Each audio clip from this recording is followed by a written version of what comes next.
Hi, hello, welcome or welcome back. My name is Brianna and this is Rewinding Time RN, where I share with you how I balance my nursing career with my personal life. In this video, I worked 4 night shifts in a row and I'm taking you along with my routine. And I'm also going to be sharing information I've learned over the past few nights with new things that I've been doing. If you're new here or just a refresher, I am working in a new specialty. This specialty I'm working in, it's more med-surg. It's an observation and clinical decision unit. And I'm learning so much because I've been a psych nurse for the last 3 years. So I have just decided to start sharing in my videos what I'm learning. And hopefully this will help someone else. And it's also helping me solidify what I'm learning in my memory. So I hope you enjoy. Don't forget to like, comment, subscribe, and share. Of course, to start the video off, we are heading to the gym, getting our last workout of the weekend before starting our 4 nights in a row, which is very important to me. If I can knock out my workouts before I work, then I don't have to worry about missing sleep in this time frame. So this is the last workout of the week. We're gonna hit upper body and be in and out in an hour because we have things to do after to get ready for the 4 nights in a row. Never had. And ever since I've been trying to get it back, you pick it up, put it back. Now I'm something like the chemist on campus, but there's no drug around. I like what I found in you. I still can't feel my face. What am I smoking anyway? She said don't let the high go to waste. Can you taste it? Little taste it. So it's 6:30 a.m. I've knocked out my workout. I'm feeling great. Quick hour in and out, upper body cardio abs.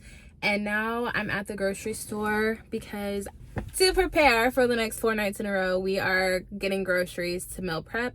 I really don't know what I want to eat, so I'm gonna try to figure it out as we go. Okay, we are meal prepped for the next 4 days. We have protein pasta, Spanish protein rice, regular potatoes with rosemary, salt, and pepper, 3 different kinds of protein here, and broccoli with garlic, and then sauteed bok choy for our vegetables. And then I did not cut up and finish making the salad because it's almost 11 a.m. and I am just ready to stop. So once our dishes are done cleaning in the dishwasher, I will put all of them into separate containers.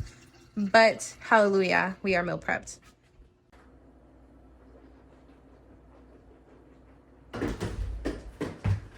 Hey. What? You set the camera up? Like, come here and smell this real quick. Smell it.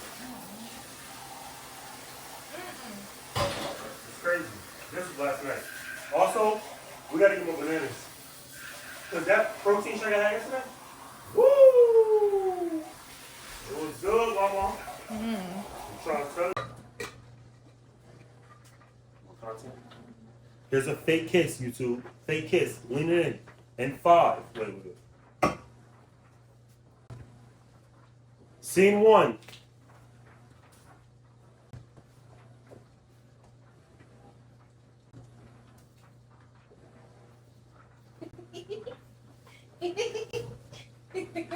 I don't want your fake kiss no more. Because my kiss wasn't going to be fake. Pan out. Camera pans out. Now give me an actual kiss. Scene 2.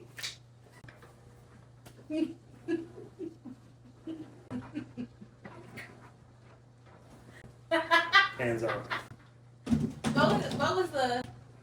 It's part acting. And scene. I could just... Workout is complete and I got a new friend. Our new addition to the family. This guy is like doing whatever he wants. But now we have a Christmas duck. We are growing. All right, y'all, I am at work. The time is 6:42. I am 20 minutes early, which I kind of am happy about because there was a lot of traffic on the way here. And I'm probably just gonna go ahead and go in so I can look up patients I have. early. Night 1 of 4 starts right now. I once worked with a nurse who said once you have started the shift, it doesn't count anymore. So technically we're 3 nights left, but mentally I can't get there because I haven't started. Got my badge ready. Let's go do this nursing thing. Woo! If you're still watching this far in the video, go ahead and drop your favorite emoji and ask me a question about myself, my personal life, nursing, anything. Shoot a question in the comments and I'll answer you. Okay, bye. All right, you guys, my night is going really well. I am on the clinical decision side of my unit and not the observation side. I came in with 1 patient already here and I got 1 admission. So currently sitting at 2 patients. One of my patients came in for a low hemoglobin level and they were at a 7.1 and they just dropped to a 6.9. So we are giving blood and this is my first blood transfusion. So I will tell you what I learned afterwards. Before I start telling you what I've learned and how I did something, I just want to say that this is how I did it at my facility by our procedures and protocols and policies. It is different from place to place, so please don't take anything that I say and try to apply it at your hospital without knowing your own policies, procedures, and protocols. It's very important to know your own policies. I am finally off of work. It is 7:50 and the night started off great. It ended great. Just got a little hectic at the end. I want to take this quick moment to say, just double check behind yourselves because a minor error I made in verbal communication was the difference in 3 hours of something being done and me ending my shift later than I don't want to say should have, but could have. So double check. All right, I'm home. I'm just gonna run through what I learned with you. So all this is new for me. I've never done this before. Let's talk about it. So the small error that I made, it was not something that harmed my patient in any way. It just slowed things down and caused the end of my shift to run over into day shift when it could have been done earlier in the night. My patient's hemoglobin was 7.1 when he was admitted. They redraw his labs. His hemoglobin has gone down to 6.5. Now 6.5 and 6.9 sound very similar. So I get a critical lab report. They say the patient's information and that his hemoglobin, I heard 6.9. I wrote down 6.9. I read back 6.9. And the lab person said yes. The lab results were not finalized and in the computer, so I couldn't see that it was not 6.9. I paged the doctor, told the doctor, critical 6.9 hemoglobin. Said we're just gonna monitor, we're gonna watch the patient, nothing to do, but go ahead and place an 18 gauge IV. And so I did attempt the IV twice. I was not successful. Another nurse tried, she was not successful, and the third nurse who tried, she got it on the first time. She was excellent, and she's actually the nurse who helped me get my first IV the other week, so I love working with her. She's amazing, and so is the other nurse that helped me. She's also amazing. But anyway, I'm reviewing the charts like I do, seeing if any labs are coming back because, you know, stuff is pending. I'm waiting for those labs to get in so I can see what else came back that might have changed. Reading the doctor's notes because they finally put that in. So I see the lab comes back and it's 6.5, and this is 2-ish, almost 3 hours after I got the critical value the first time. So I send another page to the doctor. I do I make a note, I put it in the critical care stuff. I tell the doctor, hey, it's actually 6.5, not 6.9. There was a verbal communication error. Would you like to continue monitor or administer blood at this point? He calls, he puts in the order for the blood. He talks to the patient to get the verbal attestation. The patient was already typed and screened earlier in the shift, but there was not a cross match done. So a cross match was placed at the same time he ordered the blood, and that came back very quickly. So by the time that the doctor talked to the patient, I went in with the consent form and read the consent form to the patient, asked if he had any questions. He said no. He signed, I signed, time, date, done. Put in his chart, lab called and said, hey, your blood is ready. So I print the order for the blood, we take it down, we read the unit number, the expiration date, the patient's information to make sure it's correct, and then we go back to the floor. When we get to the floor, I take a set of vitals, and then I get everything set up. So here is what I have started learning. I'm just running through it, how it went, because eventually I'm going to make a checklist. I already started to make a checklist, which I'll show you here. But until I know this process by memory, I like to make checklists so that it's helpful for me in case I forget something. So we took his vitals. We actually took his vitals before we went downstairs to get the blood. And we primed a Y-sided tubing for blood specifically. The order was to run the blood with a 250 saline bag. We primed the IV with saline. And then when you're going to spike the blood, you have to push it really hard and be careful not to puncture the bag. So we get that punctured and I prime the tubing with the blood. You want to make sure that the saline bag's clamp is closed so that the blood doesn't run back up into the saline. So it comes down into the chamber. You can see the blood is getting darker and darker mixing with saline, and she told me to squeeze it a couple times until it's pretty dark. So in the tubing you have saline. From the chamber down is saline. You have blood in the chamber now because we just put it in there. What she told me to do is to run the saline out until the blood gets to the end of the tubing where it's going to connect to the IV. So I let it run just until the saline was blood tinged, because it wasn't completely red, it was blood tinged, and I didn't want to run bloody saline into the sink. So once I noticed that the blood was getting right about there, I stopped, rehooked him back up to the IV. So to run it, to get the IV primed, we had to run at a rate of 999 so that it flowed pretty quickly. And then we changed everything back. So we programmed the pump per the orders, got his IV cleaned, flushed it, made sure it was good, and then connected the tubing. We've verified the patient. We've done the dual sign-off with 2 nurses. We've scanned the blood. We've scanned the saline. We've stopped any other fluids from running with the patient because he was getting lactated ringers, 100 milliliters an hour continuous. However, we stopped that. And the thought process behind that is that if you're running anything besides blood and the patient can possibly have a reaction, you're not going to know if they're having a reaction to the blood or to whatever else is possibly running. So maybe in ICU, they might run blood and other things. On my floor, we don't run anything with blood, just strictly blood. Also, there is the risk for fluid volume overload due to the blood having more viscosity or thickness compared to the fluids that could be running, such as antibiotics or IV fluids, like the lactated ringers that I mentioned. There's also the risk of an increased blood pressure due to the increase in volume that they're getting from the blood. Like, patients will get fluids to increase their blood pressure. If their blood pressure is low, if their fluid volume is low, they're dehydrated. So an increase in the volume of blood and fluids that may be going into their blood vessels can increase their blood pressure and can also cause for the risk of fluid volume overload. We got the pump programmed. We have everything ready.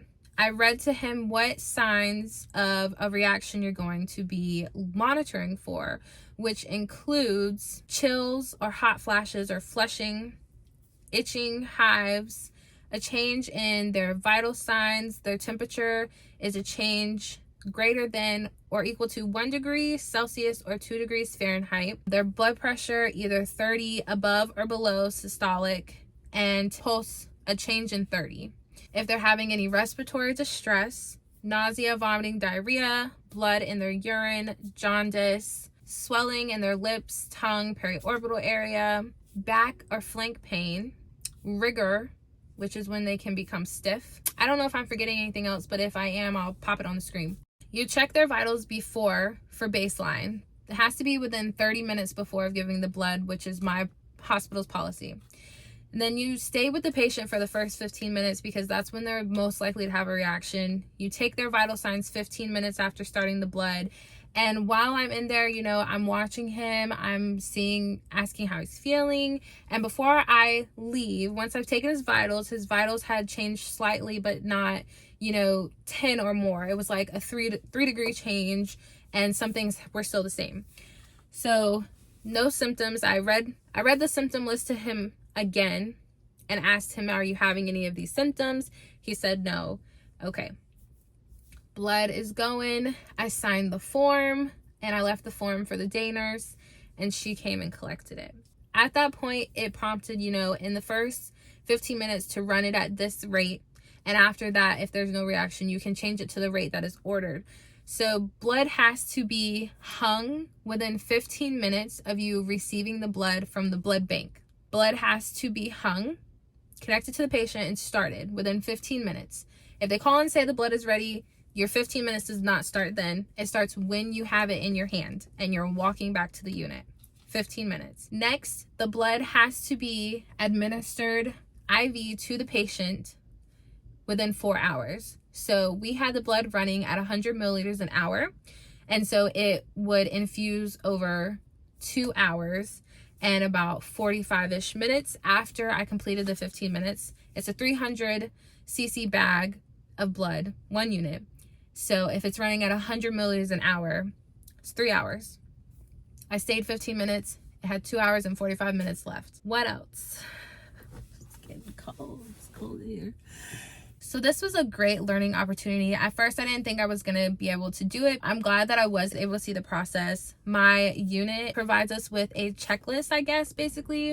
It has like step-by-step instructions of everything you need to do in this handout. So I took one of those to keep so that I have for later. And then I also made myself my own checklist, and I'm going to add to it probably tonight when I go back to work. I didn't have time today. That was that. You typically want to run the blood through a bigger needle. So we did an 18 gauge. 20 gauge is acceptable, but the smaller the needle, the more there is a chance of it hemolyzing, I believe is what the word I am looking for is. And hemolyzing means, hopefully that's the word I'm looking for, because I'm pretty sure that's what I was told. So that was what happened. It was a good night. I still ended my night with only 2 patients. My other patient was just monitoring through the night. Nothing crazy happened. It was a very good shift. I did not feel overwhelmed. Back tonight, the time is 10 minutes till 9. So I'm gonna get out the car and go inside and get ready to go to bed. And we're going to the gym before work, so I really gotta go to bed. All right, y'all. See you when I wake up. Peace. All right, we're at work. I did not get up and go to the gym. When my alarm went off, I literally felt like I slept for 2 hours, and I just sacrificed my 4th day of working out this week, and the world will go on. It'll be fine. We're here. It's 6:43. I made some avocado toast that I'm about to eat real quick before I go inside. Hopefully I have a good night like I had yesterday. Hopefully they don't try to make me charge, because I hear that's coming my way, but how you gonna make me charge and this is still new for me? Now it's time to go. Alright. Here we go. Let's go.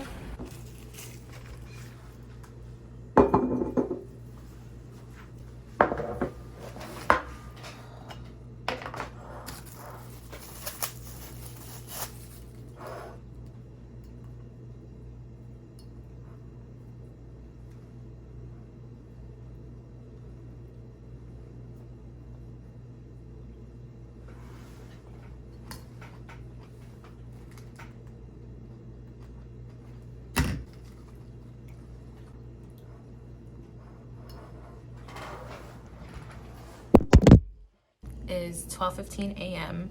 I just took a small lunch break. I think it might be smooth for the rest of the night. I don't want to jinx myself, so I'm gonna knock on some wood. I have 3 patients tonight, and I'm not on the same side of the unit that I was on last night. Tonight I am on the observation side. So these patients are considered inpatient. They have been admitted. and they're having their care treated. So some things that I've already done and learned so far. I did a vaginal exam with our OBGYN that came to consult on the patient. I did a wet prep myself, which is basically just a cotton swab that goes inside of the vaginal canal to check for any bacteria. My patient has a fistula, so I was able to hear the bruit, which is the blood flowing through the fistula, and feel the thrill, which is the pulse that you feel on the fistula from the blood going through. What else did I do? I have another patient who has a port, and it's my first time accessing the port to give blood products. So the patient already had blood products running when I came in.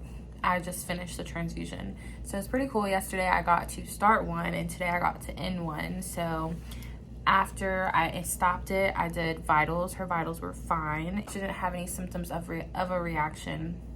I charted that. I discarded the blood, filled out the card, put it in a chart, and got her settled for the night. But I was able to clean her port where you access it to put blood or whatever through the actual IV itself, and I was able to clean that with CHG or chlorhexidine, and I flushed it with 20 cc's of saline before I put caps on it to keep it clean. And then other than that, my last patient is pretty stable, just confused, but no real issues there. So the night is going well. I've done a couple things that were new, and I enjoy learning something new every time I come. So I'm gonna head back to the floor so I can chart.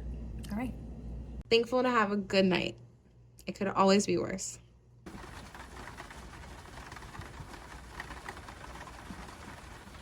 Good morning. It is 5:15. I've been up since about 4:30. I have cooked some more food because I was running out of what I meal prepped, so I used the last of the veggies and potatoes I had, and I cooked a couple more meats. Got my fruit together, my chips, my drinks, my coffee, everything is ready to go. I believe my man was picking me up our favorite Thai place and getting me drunken noodles, so tomorrow I'll take that. I had to do my hair because it was not cooperating with me yesterday, so I just wet it and we're gonna pull it back into a better, maybe half up, half down, or bun today. I'm about to do some yoga, get ready, and be out the door within the next 30 minutes. Also, our anniversary is Wednesday. I have something very sweet planned. We didn't really want to do gifts this year, even though I think he didn't really listen to me, which is okay. I wanted us to do experiences and to make art together for our apartment. That is the plan, is to get a really nice dinner, celebrate us, make some art. I want to go ice skating or see the lights.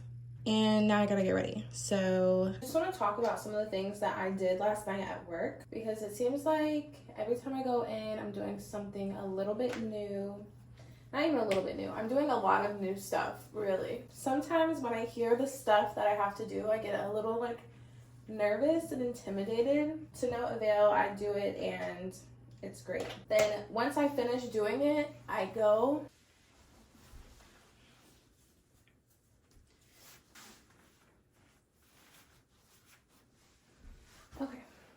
So I drew blood from a portacath. A portacath is an access point directly and closest to the heart to give medications, chemo, or to draw blood from. It goes into the superior vena cava. It stays under their skin, and they have a dressing on it that's changed once a week. To access it, there's specific needles, and you just push the needle through their skin into the port, and then you have access. So I drew blood from the portacath last night, and the process for that was to, first of all, we had to have an order from the doctor saying that it's okay for us to draw blood from the port. Once you have that, you go in, you're gonna scrub the hub, which is the part of the IV line tubing that you're gonna draw the blood from. It's where you connect the syringe. You're gonna scrub that hub, and then we ended up changing the connection piece where the syringe connects to.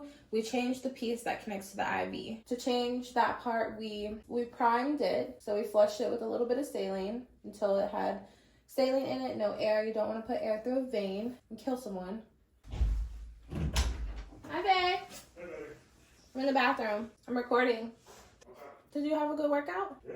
May I have a kiss? Yeah. Was you cooking? Yeah, I did cook because you said they were closed, so Okay. I didn't think I was going to get any food. So I'll probably take it tomorrow. I'm closing the door so I can record. So we prime that, and then you're going to scrub the hub. And I use CHG, which is chlorhexidine. You scrub for, someone told me 5, someone told me 10, 5 to 10 seconds. And then you let it dry for 15. And on this port, she had 2 places where you could draw blood. So we flushed, scrubbed the hub, changed the cap, all of that at both parts of her line with 10 cc's of normal saline.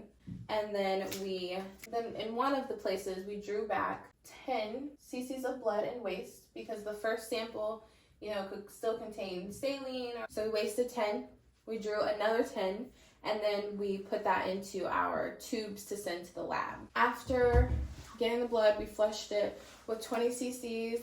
And I did 1 flush at the end, 1 flush at the middle, so that all the blood was gone. Then we just put these little alcohol caps on. I think what they have in them, it's either alcohol or CHG, but they're little blue caps, and they go on the end of the line to prevent any bacteria from getting into it, potentially getting into the patient and going to the patient's heart. That's very easy access for anyone to get sick. And then we just documented what we did, sent off our labs, got the results, and that was that. I also did a wet prep last night, which is taking a sample of vaginal fluid to test for bacteria or possibly infection. With that, I literally just stuck a Q-tip into the vaginal canal, wiggled it around, and put it into a red top tube with saline in it. It has to have saline in it. I did a vaginal exam with the doctor, so I was just helping hands, but I got to see that process. Last but not least, I got to end the blood transfusion, which I think I already talked about. Yeah, now I'm gonna go to work. I did something to my face. It's time for me to go. It's raining, like raining. So I want to leave a little earlier so I'm not in a rush. I'm very tired of working. Today is day 3 of 4. I'm ready to be off. All right, let's go. We're gonna have a good night. This shirt is kind of tight. Night 3 of 3 starts right now. We are at work. Let's go.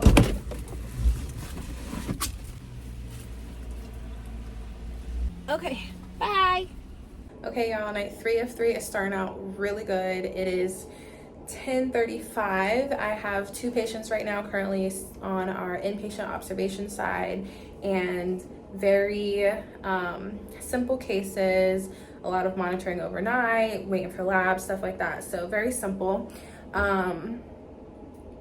It's 10:35. I could maybe get admissions throughout the night, so I'm about to go eat some food for an early lunch, and then I can eat my second meal later in the night, hopefully, if it's not too crazy.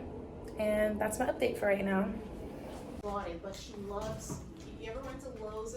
Okay, y'all, it's 8 o'clock. This is the earliest that I've been out of work and almost home in the 3 nights that I've worked so far. I had a very easy, simple night. One patient was just getting fluids from dehydration from a lot of diarrhea, rule out GI infection, and they ruled out C. diff. That was negative. So still waiting for the GI infection panel when I left this morning.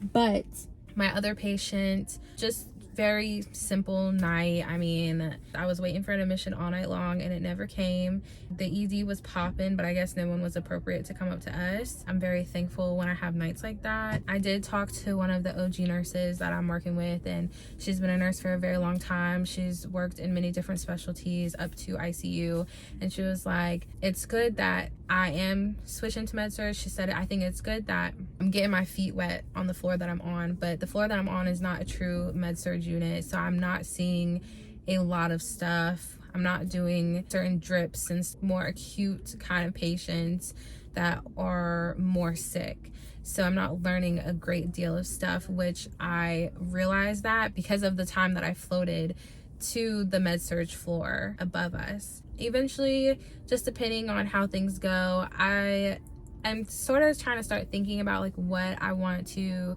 continue to do and what I'm gonna do next. So I'm thinking eventually when I leave the town that I'm living in now, I don't know if I'm gonna be on another unit like this, and if I'm not, then I think it would be important for me to try to get on a unit that's gonna make me more well-rounded.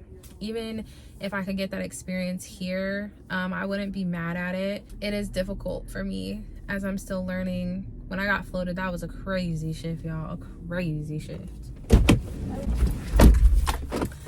So I'll post the thumbnail of the video that I made it about the hardest shift I've ever had in my nursing career of 3.5 years, even compared to psych, like hardest shift I've ever had. And I also did an update after making that video. A little bit of time had passed and I realized, you know, some more things. So that there's 2 videos posted about it. Check it out if you're interested. But yeah, I had a very good night.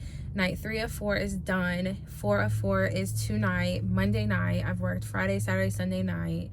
Tonight is Monday night and it's the last night. I'm so thankful. Then we just have Thursday night. I'm going home now. Gas is done.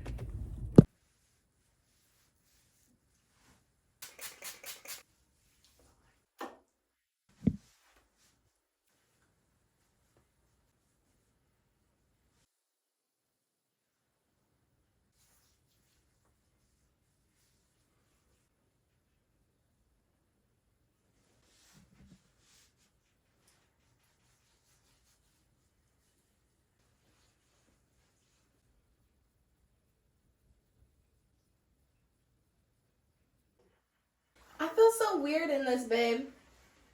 You look beautiful, baby. Let's try it out for a night. You can always change it. You know what I mean? Yeah. I don't have no ears in it. You don't got no ears in it. No, I don't got no ears in it. It's okay. Is it okay? It is okay. You think I need to order ones that are smaller next time? I love you. I love you. I love you. I'm at work. It's night 4 of 4.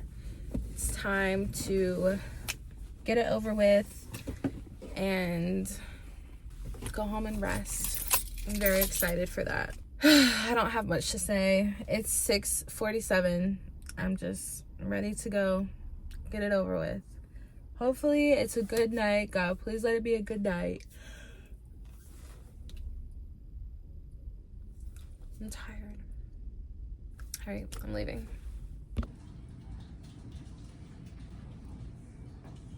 On the edge so it doesn't. She gave me one so that I could deconstruct it and make some. Shout out to my man for getting me my favorite Thai drunken noodle for my last night of work. So let's just talk about my last shift, night 4 of 4. We're having a great shift. I have 4 patients, 3 got 1 admission, and I have 1 open bed left. So I could get another admission. Trying to get everything done before that happens. Right now I'm just charting. So I'm warming up some food that I will eat while I chart. And I'll probably take like a 30 later if I want to. Here on night shift, it can be kind of chill. So if I'm able to sit out there and chill, I don't feel like I need to come into a different room to do the same thing. Unless it's one of those nights where like I'm dying to get this break and I need to actually leave the floor to get it. So yeah, good night. Very simple disease processes that are happening. Something new that I've learned tonight, I got to see the incisions from Alap Coley, and I learned more about Alap Coley and what to expect after surgery, what they did during the surgery.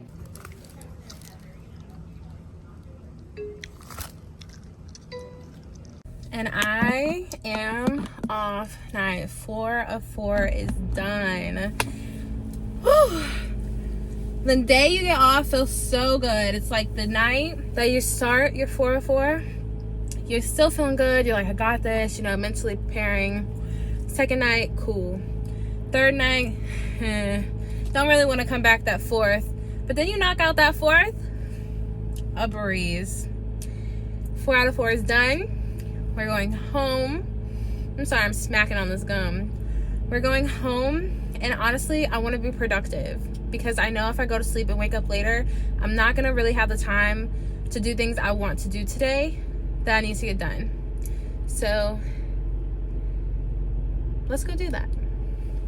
Peace. I am finally home. It's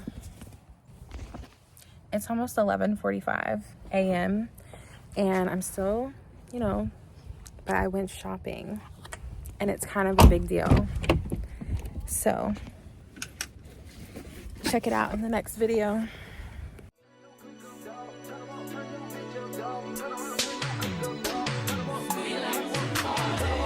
He want the scoop, she want the tea. She want the tea. I cannot speak. We keeping it street. We keeping it street. I took a loss, but you still gon'